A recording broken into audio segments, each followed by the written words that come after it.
안녕하세요. 삼성서울병원 비뇨기과 한덕현입니다.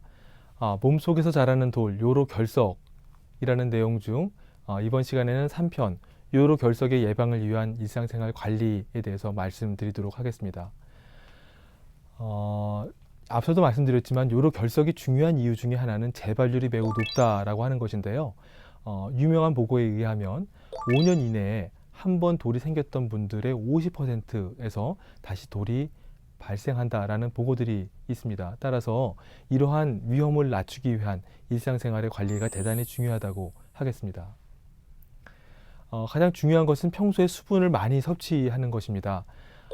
앞서 말씀드렸듯이 요로결석이 발생하는 데 있어 소변이 농축되는 것이 대단히 위험하기 때문에 소변을 희석할 수 있도록 하기 위해서 수분을 많이 섭취를 해야 됩니다.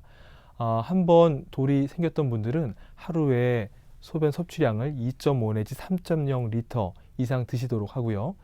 더운 지방이나 또는 운동을 할 경우에 땀이 많아지기 때문에 조금 더 정확하게 말씀드리면 소변 양을 기준으로 하루 2리터 이상의 소변이 나올 수 있도록 수분을 섭취해 주시면 되겠습니다. 또한 중요한 것이 고염분 섭취를 피하는 것입니다. 소위 말해서 짠 음식을 많이 먹게 되면 소변 내에서 칼슘이 결정화하는데 대단히 악영향을 미치게 됩니다. 따라서 염분 섭취를 제한하는 것이 무엇보다도 중요하다고 할 수 있겠습니다. 방금 말씀드린 두 가지가 가장 중요하다고 하다면 그 이외에 저희가 할 수 있는 것은 무엇인가? 과다한 육류 섭취를 제한하는 것도 굉장히 중요하다고 이야기를 합니다. 육류를 과량 섭취할 경우 요로결석을 만드는 성분인 요산, 칼슘, 수산 등의 물질들이 소변 내에 더 많은 양이 배출되는 것으로 알려져 있고, 또한 소변의 pH를 낮춤으로써 결석이 생기는데 안 좋은 영향들을 미치게 됩니다. 또한 육류 섭취가 많아지게 되면 요로결석의 억제 인자인 구연산의 생성을 막게 되기 때문에 또한 요로결석의 생성이 촉진된다고 할 수 있겠습니다. 또한 체중과 요로결석의 연관성에 관한 많은 연구 결과들이 발표되고 있는데요. 비만인 분들의 경우 그렇지 않은 분들에 비해서 요로결석의 발생률이 높다, 발생 위험이 증가한다라는 사실은 잘 알려져 있는 내용들입니다. 구연산 섭취가 대단히 중요하다고 이야기를 합니다. 구연산이 부족한 경우에는 저희가 다량의 구연산이 들어있는 특수한 약을 처방해 드리기도 하고요. 일상적으로는 그런 약을 복용하지 않더라도 구연산이 많이 포함된 과일이나 야채를 섭취하는 것이 중요하다고 봅니다. 대표적으로는 레몬 주스나 레모네이드 또는 오렌지 주스 같은 것들이 도움을 준다라고 알려져 있습니다. 자, 여기까지 말씀드렸는데요. 제 환자분들이 또는 주변에 많은 분들이 제게 많이 물어보시는 점들이 있어서 질문과 답변 형식으로 말씀을 드려보도록 하겠습니다. 멸치나 우유를 피해야 하나요? 라고 많이들 물어보시는데요. 이는 멸치나 우유에 칼슘이 많이 들어있다는 사실들을 다들 아시기 때문에 칼슘 섭취를 제한해야 되냐라고 물어보시는 분들이 많습니다. 하지만 실제 대부분의 요속 환자분에서 칼슘 제한은 예방에 효과적이지 않은 것으로 알려져 있습니다.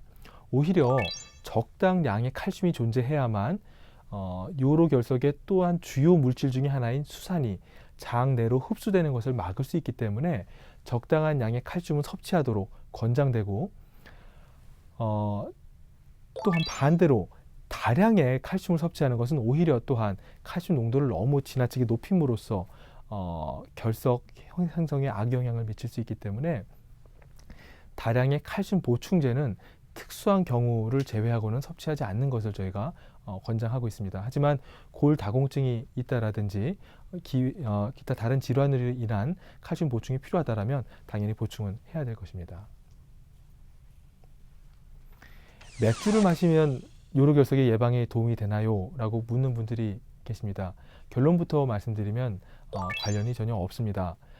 실제로 요로에, 요관에 조그만 돌이 걸려 있을 때 맥주를 다량 마시게 되면 순간적인 이뇨작용에 의해서 소변량이 많아지게 되고 돌이 좀 더 잘 빠질 수는 있습니다. 하지만 그러한 경우라 하더라도 그러한 일시적인 요량의 증가 이후에는 다시 소변량의 감소가 이어지기 때문에 그런 경우도 지속적인 수분 섭취에 비해서 더 치료 효과가 뛰어나다라는 그런 증거는 없는 것이 현실입니다. 따라서 요관석의 치료를 위한 목적으로도 별로 권장되지 않을 뿐더러 예방을 위한 목적으로는 더군다나 전혀 권장되지 않습니다. 여름에 요로결석이 발생이 더 많아지나요? 또는 계절에 따라 차이가 있나요? 라고 물어보시는 분들도 많습니다.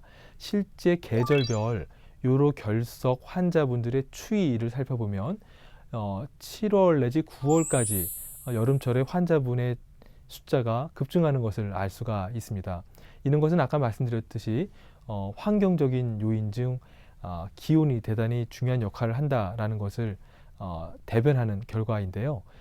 겨울철에 비해서 여름철에 땀 배출량이 많아지고 상대적으로 소변의 양이 줄기 때문에 요로결석이 더 잘 만들어진다라고 할 수가 있겠습니다.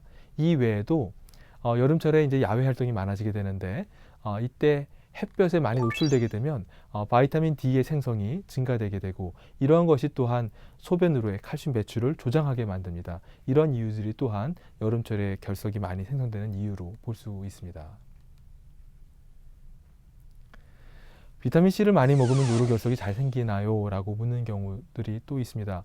적당량의 비타민C는 우리 몸에 필수적일 뿐만 아니라 요로결석이 생기는 위험을 많이 높이지는 않는 것으로 알려져 있습니다. 하지만 최근 아주 고용량의 비타민C를 먹는 것이 또한 권장되는 경우들도 있는데요. 실제 요로결석 환자분들에서는 특히 칼슘 수산석이 자주 재발하는 환자분에서는 이는 권장되지 않습니다. 이유는 바이타민 C가 체내에서 칼슘 수산석의 주요 성분인 수산으로 전환되기 때문인데요. 따라서 이러한 사항에 대해서는 진료하시는 의사분과 섭취 전에 상의를 하시는 것이 반드시 필요하겠습니다.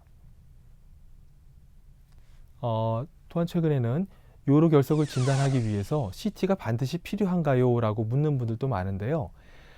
사실 최근 방사선 피폭에 대한 위험성 그리고 이제 조영제 사용에 대한 부작용에 대한 우려 때문에 CT 시행에 거부감을 갖는 분들이 상당히 많은 것이 사실입니다.